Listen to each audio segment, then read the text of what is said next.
Probably the most valuable thing that can be in every person is honesty. I'll be honest. Sometimes I can lie somewhere, but it doesn't go that far. When I got married, my beautiful wife and I had two equally beautiful children. And everything would have seemed fine until I found out the two children are not my children at all. And the worst thing is, each of them has different fathers. It has been suggested that there exists a delicate balance between love and hate. I once came across an online post stating that human emotions can easily shift from one extreme to another, and perhaps there is truth in that. There was a time when I deeply loved my wife and would have willingly taken a bullet for her. Now it takes all my strength to resist the urge to harm her cunning eyes. I go by the name Abraham Ryan, or Abe, among friends. I had an average academic record in high school, dabbled in sports, and graduated in 2001. The following day, I enlisted in the Army, spending 4 years as an artilleryman and completing a tour in Afghanistan before receiving an honorable discharge. I pursued some college courses during my service and used the benefits to obtain a degree in computers and electronics. It was during this time that I crossed paths with Kirsten. After several months of dating, we fell in love, and I felt overjoyed when she accepted my Mariage proposal. However, there was a complication. Kirsten's father, Bart Robertson, a prosperous CEO of a major accounting firm in our area, was skeptical of me. Concerned that I might have ulterior motives regarding Kirsten's trust fund, he insisted on a prenuptial agreement to safeguard her assets. I was unaware of her financial situation and had no knowledge of her family's wealth. However, I agreed to the marriage after consulting with an attorney who happened to be a close friend of my father. The agreement was standard, with one notable clause addressing adultery. According to the terms, in the event of a divorce based on adultery, the guilty party would receive no financial support and would leave the marriage with only their initial contributions. I wasn't concerned, as I was committed to Kirsten and had no intentions of being unfaithful. I understood that Kirsten's father was apprehensive about the possibility of me cheating on his daughter and attempting to take advantage of her substantial trust fund, a concern I later became aware of. Following college, Kirsten joined her father's company, starting from the bottom like any other recent business graduate. It seemed there were no special privileges for the boss's daughter. I transitioned to full-time employment with the service company that initially hired me part-time during my final 2 years of college. In this role as a field service representative, I was responsible for troubleshooting and repairing computers, servers, and networks. The job was rewarding, offered a competitive salary, and provided excellent benefits. Together, Kirsten and I were doing quite well. Fortunately, my work didn't require frequent travel, with occasional trips every few months for training seminars on the latest technology. Kirsten would spend several nights at her parents' place, supposedly working on a project for her father. Initially, our marriage was thriving. Both of us enjoyed our fulfilling jobs, and we were able to make a down payment on a lovely 3-bedroom starter home. I surprised Bart by declining his offer to cover the down payment. "Thanks, but no thanks," I told him. "I've been saving up for this for a long time, and I believe Kirsten and I should accomplish this on our own." While this was true, I also knew he harbored resentment towards me, and I wanted to avoid giving him any leverage over us. Before our relationship took a turn for the worse, I envisioned a lifelong partnership. Kirsten never raised any red flags, and our intimate life was fantastic. We frequently enjoyed dinners and dancing, often concluding the night with a celebration in bed. Kirsten and I frequently attended the various corporate events hosted by her father. Despite feeling somewhat out of place, Kirsten would always stay close to ensure my comfort. Her father would enthusiastically highlight his daughter's professional achievements, introducing her to everyone he could. As an afterthought, he might acknowledge me as her husband, but never mentioned me by name. Little did he know that the company I worked for had installed all the servers in his company and held an ongoing contract for various network and IT services. After a year on the job, I became a key contact for the contractors, collaborating with his company's tech department. This connection led me to visit occasionally to oversee things, allowing me to build relationships with several people at Kirsten's workplace, which would prove useful later on. Our first child, John, arrived almost a year into our marriage. I'll always remember my mother's reaction. While she expressed joy that the child was healthy, a subtle frown appeared as she scrutinized him. Though she didn't voice her concerns, I stored this observation in the back of my mind. Over a year later, our daughter, Kelsey, was born. Kirsten faced difficulties during delivery and opted for a tubal ligation. We had discussed this decision beforehand, agreeing that we had contributed enough to the continuation of the human race. My mother's reaction mirrored her response to John's birth. It took several months before my mother expressed her worries to me. "Abe, I hope I'm completely mistaken, but I'm not entirely convinced that the children are yours," she confessed. "What?" I inquired.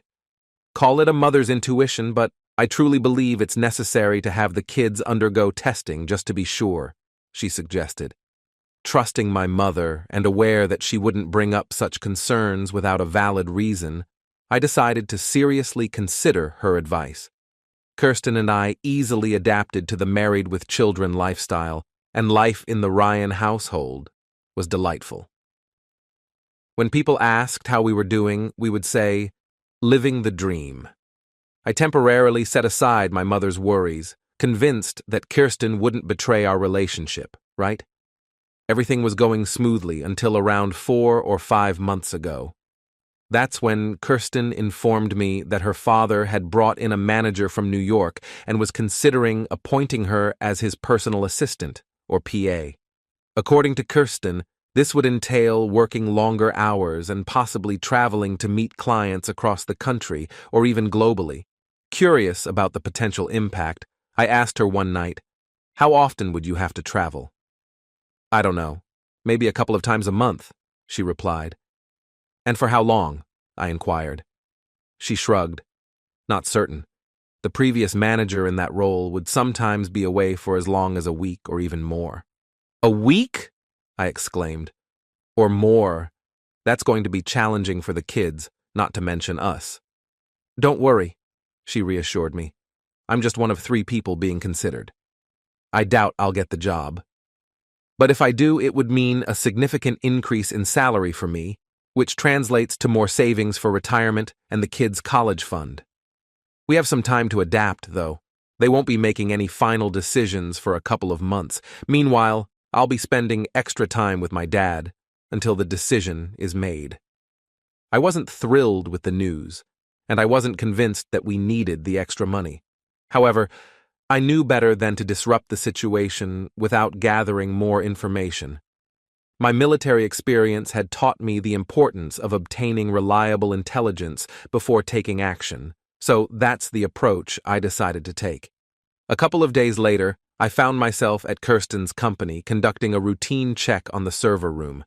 Everything appeared to be in order, so I seized the opportunity to gather information about the new manager. I spoke with several individuals in the vicinity and conducted some research on my own, discovering that the new manager went by the name of Jake Riley. Jake had recently relocated from New York, where he held a similar position with a sizable Wall Street firm. This raised a concern for me. Why would he leave New York to come to the Midwest? Surely he could have commanded a higher salary there than here. Additionally, I learned that he was married with a child, yet, for some reason, they opted to remain in New York. Another cause for concern. I made a mental note to consider seeking professional assistance from an investigator, and I already had the perfect person in mind. I was acquainted with him as Uncle Sam. No, not the iconic Uncle Sam. He happened to be my father's brother, and his given name was Samuel Ryan. "Do you suspect this guy might be trying to deceive you with Kirsten?" he inquired. "Yeah, there's something about him that raises my suspicions," I replied. Supposedly, he left his family, including a wife and child, in New York, after recently departing a prominent Wall Street firm. Why would he abandon his family to come here? Well, it might be nothing, but then again, who knows? I'll investigate and see what I can discover, okay? And don't worry about the bill, he assured. Just pitch in for the expenses, all right? I can't impose on you like that, Uncle Sam, I objected. He dismissed my concern. Let it go, he insisted. This is family, and that's more important. Maybe you can help me set up a new server or something. Sam reached out to me a week or so later. You were right, he confirmed. Old Jake Riley has quite a reputation as a womanizer. That's why he left New York. It appears he had an affair with the wrong woman and faced significant trouble with his firm. They gave him the choice to either leave quietly or be terminated. He is legally married and has a child, a boy. He's currently separated from his wife, who is seeking a divorce. According to my findings, she's living in a rundown trailer in Albany. Figures, I remarked. There's one more thing, Sam disclosed. I conducted an extensive search and discovered that Riley and Kirsten's father have a lengthy history. Jake initially worked with old Bart Robertson and moved to New York about 3 years ago, coinciding with his marriage. 3 years ago? I inquired.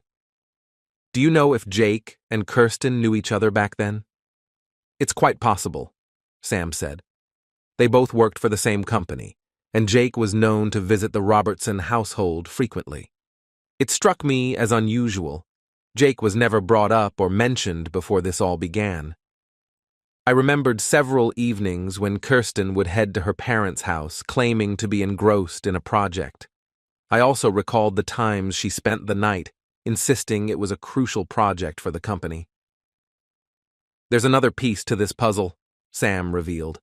I conducted a thorough background check on him and found his birth certificate. Care to guess who is listed as his father? I have no idea, I replied. Bartholomew Robertson, he stated. What? I exclaimed. You mean Kirsten's father? There could be another Bartholomew Robertson, but it certainly seems that way, he said. I felt a sinking sensation about all this, but kept my thoughts to myself until I gathered more information. Do you want me to initiate a comprehensive investigation? Sam inquired. Yeah, I affirmed, and I'll compensate you for your efforts. I phoned Mabel, Kirsten's mother, and inquired about the possibility of visiting. Mabel and I had always had a good relationship, and I held her in high regard. Of course, she replied. Bart's currently not here, but you can reach him at his office. I'm not interested in talking to Bart, I responded. However, I do have a significant favor to ask you. All right, she agreed. I grabbed a couple of baggies, drove to their mansion, and met her at the entrance. What's going on, Abe? She inquired. Something seems amiss. I can sense it. Yes, there is, I admitted. Tell me, Mabel, does Jake stay overnight here? Yes, Mabel confirmed. He's staying until his condo is ready. Why do you ask? I explained my concerns, and Mabel directed me to the suite where Jake slept. Since it had its own bathroom, I quickly obtained what I needed, a couple of hairs with the follicle attached. I placed them in one baggie and labeled it Jake. By the way, Mabel, I added, does Kirsten spend time with Jake here? Well, they've known each other for a while, so I assume they do. Do you think they're involved romantically? She inquired. I don't know, but I plan to find out. One more thing, Mabel, I continued. How close is Bart to Kirsten? They've always been very close, she revealed. She's somewhat of a daddy's girl and always has been. Why do you ask? I need to confirm something, I explained. Can you show me where Bart showers?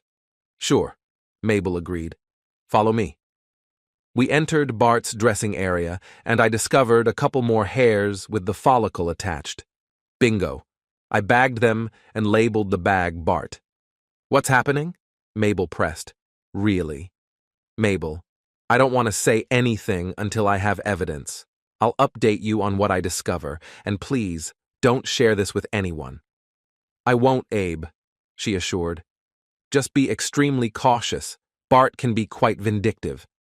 I followed my mother's advice and decided to conduct a DNA test on the children, including samples from myself, Bart, and Jake.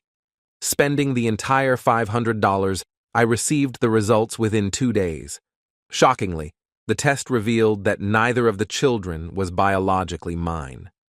Jake turned out to be John's father, while Bart was Kelsey's father. Additionally, the test confirmed that Bart was Jake's father, implying an unsettling level of incest. Not only did Kirsten betray our marriage by cheating, but she also violated the prenuptial agreement. Enraged by this revelation, I happened to be at Kirsten's workplace that afternoon when Nancy Albertson, Bart's secretary, approached me. "Mr. Ryan," she said, "Mr. Robertson would like to see you." Equipped with my digital recorder for meetings, I activated it, placed it in my pocket, and followed her to a conference room on a higher floor. Upon entering, I faced Bart, a recognizable Superior Court judge, several executives, Jake, and a person I presumed to be Bart's attorney. 2 of Bart's security personnel stood on either side of me. Bart invited me to take a seat, and I noticed a glass of what seemed like whiskey already placed at my designated spot on the table. "Please," Bart urged, "join me in a drink, will you?" Politely declining, I explained, "No, thank you. I'm still on the clock, and I only drink with family and friends. I'll stand if you don't mind." My response garnered smiles from the room, as it was unusual for anyone to speak so assertively to Bart Robertson. His tone shifted as he unfolded a paper and placed it in front of me. "Have it your way, Ryan," he said. Concerned, I inquired, "Look, if there's an issue with billing, you can take it up with our accounts receivable. I don't handle billing." Bart dismissed the notion, stating, "This has nothing to do with billing." "Okay," I replied. "So what is this?" Bart insisted. "I want you to sign this right now. You don't need to read it. Just sign it so the judge here can put his signature on it and make it official." Curious, I inquired, "What is it?" "Call it a post-nuptial agreement that precedes the prenuptial you signed earlier," Bart replied. "Just sign it and we'll be done." I pressed further. "Has Kirsten signed this?" "Yes, she has," Bart confirmed. "Interesting she never discussed it with me," I remarked, placing the folded document in my briefcase without looking at it. "She doesn't need to discuss it with you," Bart asserted. "I'll have my attorney look it over, and if he agrees that it's in my best interest, I'll sign. And not before," I declared. I didn't actually have an attorney, but Bart was unaware of that fact. His face turned red as he jumped out of his chair. "God damn it, boy," he growled. "You will sign this paper right fucking now." "Or what?" I challenged. "You'll have your goons beat me in front of your executives and a Superior Court judge, or maybe have one of them put a bullet in my head?" "You'd better sign it, or it won't go well with you, boy," he warned. I looked at the judge, who seemed to have an amused look on his face. "Tell me, Your Honor, is it just me, or does that sound like a threat?" I asked. The judge nodded his head. "I suppose it certainly could be seen as a threat," he admitted. He turned to Bart. "Let him consult with his attorney, Bart. Once he sees that it's all legal and in his best interest, he'll sign." Bart settled back into his seat. "By the way, Your Honor," I said, "is incest still a felony in this state?" I saw nervous glances around the room, and I thought Bart was going to explode. The judge sat up before answering. "Well, yes, it is, but I don't know of anyone who's actually been convicted of that." "Why?" he asked. "Just asking for a friend," I said, looking at Bart. "Just sign the goddamn paperwork," he said, taking a swig from his drink. I left the building, wondering what was going through the rumor mill. I called Sam to get a recommendation for a good lawyer. He referred me to his friend, Frederick Marsh. I called and got an appointment to see him the next morning. The following morning, I presented my case and shared the test results with him. I also showed him the post-nuptial agreement Bart had handed me. After taking the time to read it the previous night, I was furious. It was hard for me to believe that Kirsten would betray me in this way. Fred, as he preferred to be addressed, examined the agreement Bart had provided. "Have you looked at this?" he inquired. "Yes, I have," I replied. "Unless I've lost my mind, it states that I agree to willingly accept the role of a cuckold and forfeit my rights as a husband." "You're not losing your mind," he assured me. "It clearly states that you consent to your wife engaging in extramarital affairs, relinquishing any rights to consummate your relationship. Additionally, you're obligated to provide financial and parental support for the 2 children, whom we now know aren't biologically yours. The only compensation mentioned is a $1,000 monthly stipend for their support.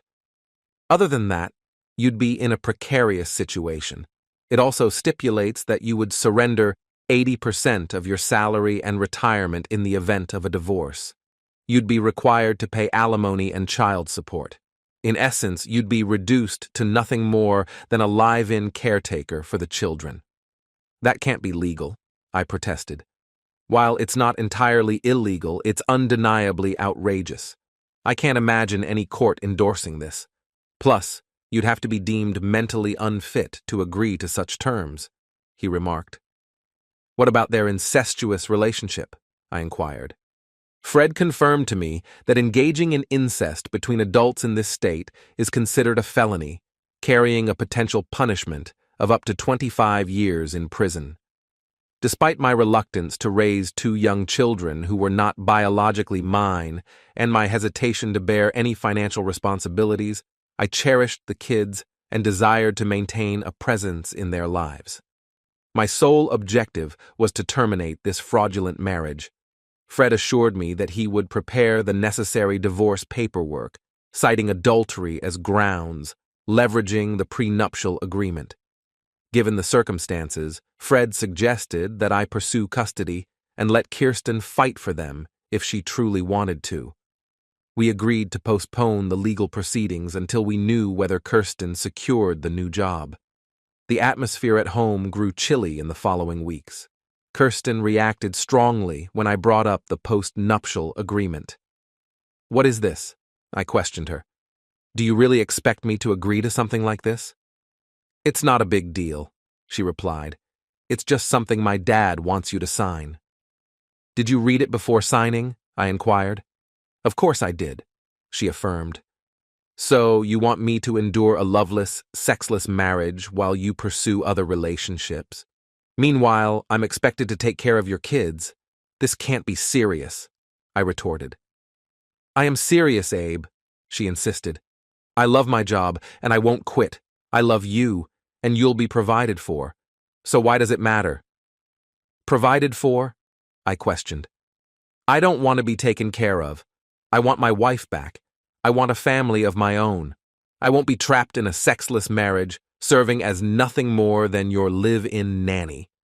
I tore up the paperwork and tossed the shreds on the floor. "Return that to your dad, and let him know he can kiss my ass." "Kirsten," I inquired, "can you share with me how long you've been connected with Jake?" Her eyes widened. I'm not sure what you're getting at," she responded. "We knew each other in college, but that's all." "Really?" I questioned. "I find that hard to believe." Heading upstairs, I retrieved her clothes from the closet and relocated them to the guest bedroom. "What's going on?" she asked. "Since I no longer have a wife committed to fidelity," I explained, "I'm asking you to leave my bedroom." I encountered Kirsten infrequently over the following 2 weeks. She mostly stayed at her parents' house, likely involved with Jake. Sam managed to capture photo and video evidence of their intimate encounters at a motel on the outskirts of town. I reviewed the evidence before passing it on to Fred. "Just think," Jake told Kirsten. "Soon we'll be able to do this as much as we want. And when your dad joins us in New York, we'll have a great time." Kirsten smiled. "Yes, and I don't even have to worry about getting pregnant with you guys again," she said. Jake laughed. It was around this time that Bart appeared on the video. Kirsten kissed him hard. "It's a pity that your husband has to be so stubborn. He really should have agreed to the deal I offered him," he said. "However, everything is fine.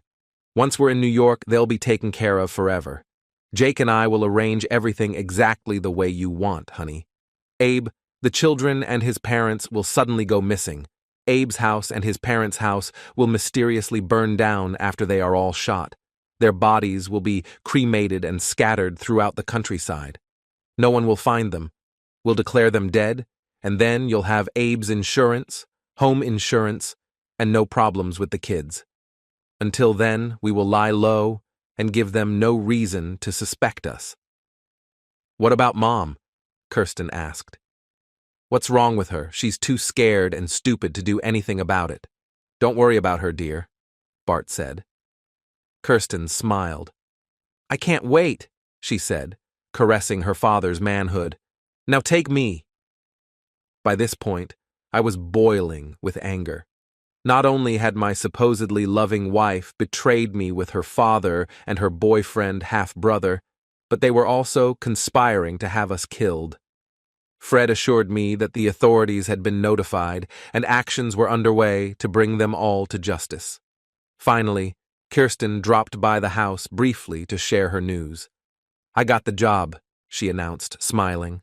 Congratulations, I responded, attempting to wear a cheerful expression. She embraced me and gave me a kiss. Don't worry, darling, she reassured. I won't let the job affect us, I promise. By the way, Dad is hosting a party to formally introduce Jake to the company and announce my promotion. And yes, you're invited. Even though he's not pleased, you declined to sign his agreement. When is the party? I inquired. Tomorrow night, she informed me. So make sure your suit is clean, okay? Once again, I contacted Fred to update him on the situation, and he assured me that law enforcement officers would be present at the event. After dressing up, we headed to the party after leaving the kids at my parents' house. I opted for my usual suit for such occasions, while Kirsten wore a knee-length dress that highlighted her curves tastefully. Even in worn-out blue jeans, she would still look incredibly appealing. Make sure to behave yourself, she reminded me before entering the venue. Inside, people were engaged in small talk. Kirsten went to greet her father and Jake. Care to buy a drink for an old lady? I turned to find Kirsten's mother, Mabel.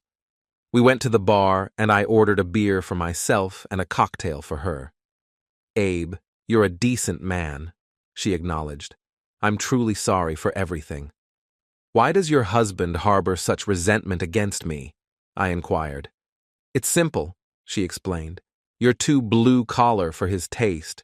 You carve your own path, succeed independently without relying on others to do the dirty work. Plus, being a veteran doesn't sit well with him. The military rejected him when he was younger, and he always wanted Kirsten to marry someone already well-established, like Jake. Does he know that Jake already has a wife and child in New York? I questioned. Mabel's eyes widened in surprise. I don't know, she admitted. I had no idea about that. And I've learned that Jake worked with Bart a few years ago before moving to New York. Is that correct? I probed further. Mabel's face paled slightly. Yes, they've known each other for a long time. I see, especially since Bart is Jake's biological father, as indicated by his birth certificate and a DNA test. Were you unaware of this? I revealed. Mabel's eyes widened in shock. What are you saying? She asked. That's right, I confirmed. I possess Jake's birth certificate and a DNA test that proves Bart is his biological father. You weren't aware of this? She shook her head. I had a suspicion that he was unfaithful, but I never found any evidence, she stated. There's more to it, I replied. Neither of the kids is mine. Are you sure? She inquired. DNA doesn't deceive, I asserted. Jake is John's father and what? Mabel pressed. Bart is Kelsey's biological father, I disclosed. Mabel's face paled, and I thought she might faint. Oh my God, no, she exclaimed. Did you know? I questioned. I knew they were close, but not that close. What will you do? She asked. Let's just say things are going to hit the fan tonight, I remarked. I understand, she said. Let me show you something to prepare you, I said, pulling out my smartphone. I played the clip of Bart, Jake, and Kirsten discussing their plan to harm me. Mabel's eyes widened. "Oh my God!" she gasped. "I had no idea. I'm so sorry, Abe. Please forgive me." "Not your fault," I assured her. "So, what's your plan?" I inquired. "I've had enough of his lies and abusive behavior. After tonight, I'm ending things with him," she declared. "Now, let's go in there and act like everything is fine, shall we?" Kirsten was seated at the main table between her father and Jake, while I was assigned a seat at a table facing them. I wasn't pleased with the arrangements, and learning that her father had intentionally separated us made it worse. However, at this point, I didn't really care. Glancing around, I noticed a man in a trench coat and several sheriff's deputies in the hallway outside the room we were using. They managed to slip in before the doors were closed. I surveyed the individuals at my table and couldn't help but observe that none of them would make direct eye contact with me or engage in conversation beyond a courteous acknowledgement of my presence. Even when I looked at Kirsten, she avoided meeting my gaze. I was thoroughly irritated and eagerly awaited the conclusion of the evening.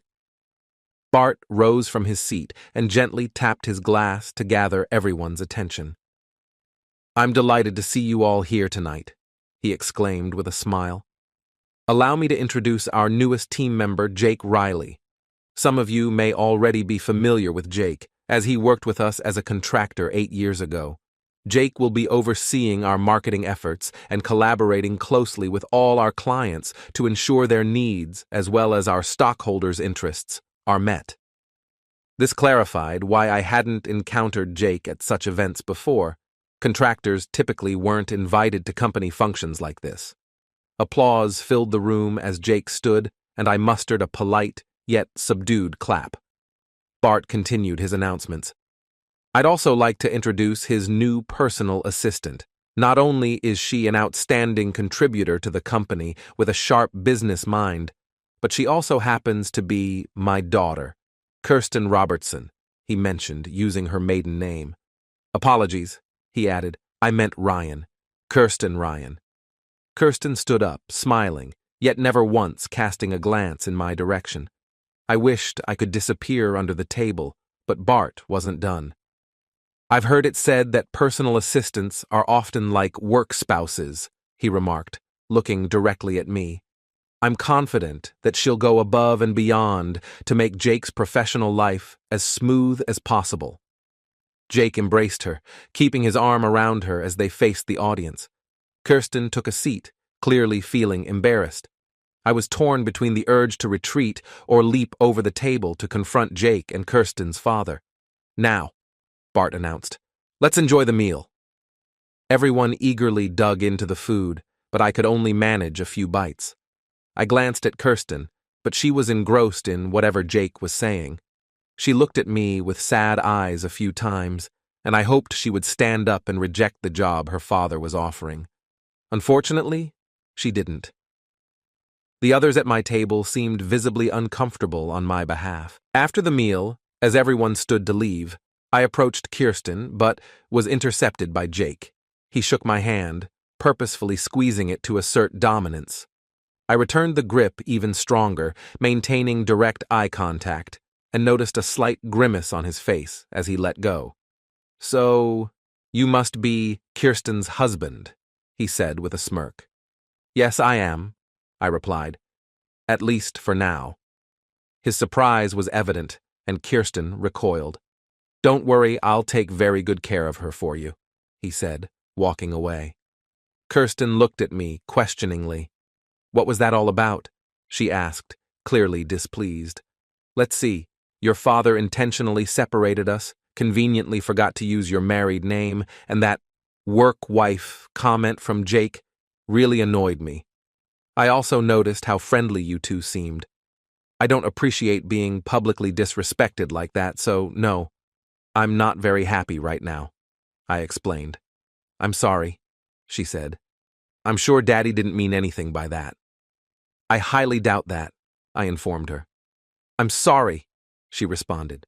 "Jake, Daddy and I will be tied up in a meeting with some other executives discussing an upcoming trip, so I won't be home for a while.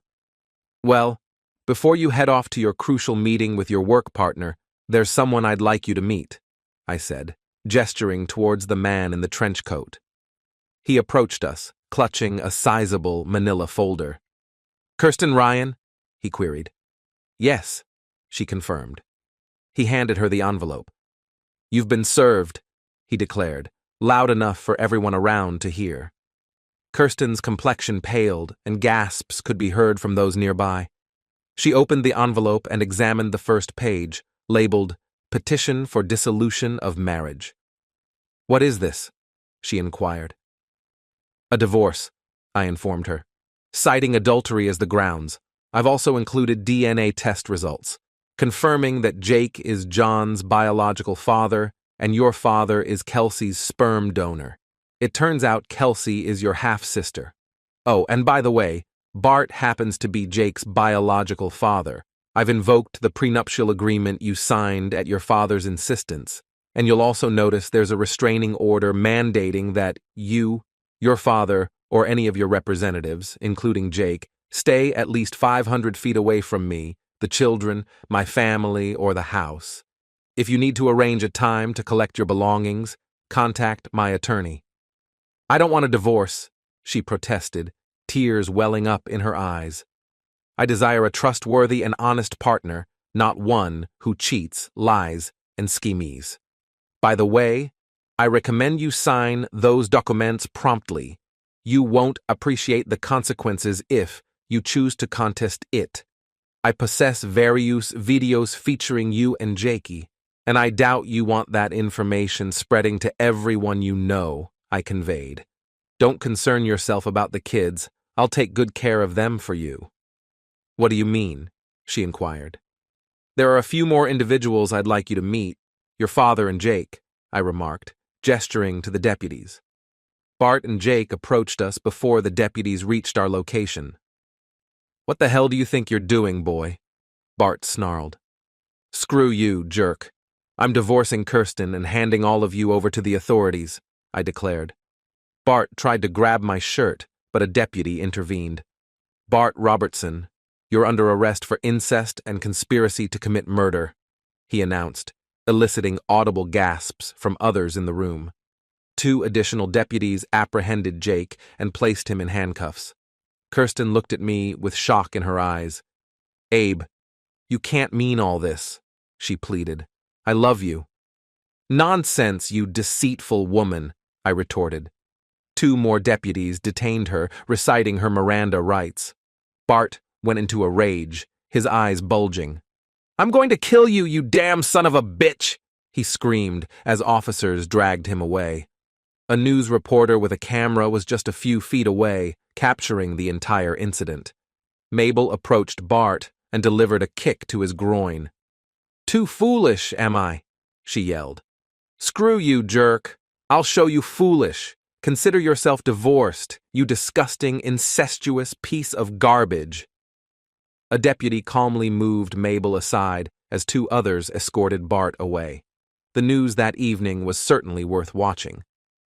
There has been a significant upheaval in the local business community today, announced a news anchor. Businessman Bart Robertson, accompanied by his daughter and a man identified as his son, was apprehended this evening on charges related to conspiracy for murder and incest during an event meant to unveil the hiring of a new executive. The broadcast then transitioned to footage of the arrest, capturing a visibly angered Bart making threats as deputies attempted to escort him away. The scene unfolded further, with Mabel delivering a kick to his groin. The authorities are currently investigating the allegations, the news anchor reported. The supposed victim of this plot, the husband of Robertson's daughter, informed Eyewitness News that he has initiated divorce proceedings and is seeking custody of their 2 children, despite DNA evidence indicating he is not the biological father. Stay tuned for further updates. Feeling drained from the evening's unfolding events, I turned off the television and settled into my recliner. The trio of conspirators were detained without bail, as the judge deemed them a potential flight risk. The investigation, spanning nearly a month, benefited from a phone system we had established for Robertson's company a few months earlier.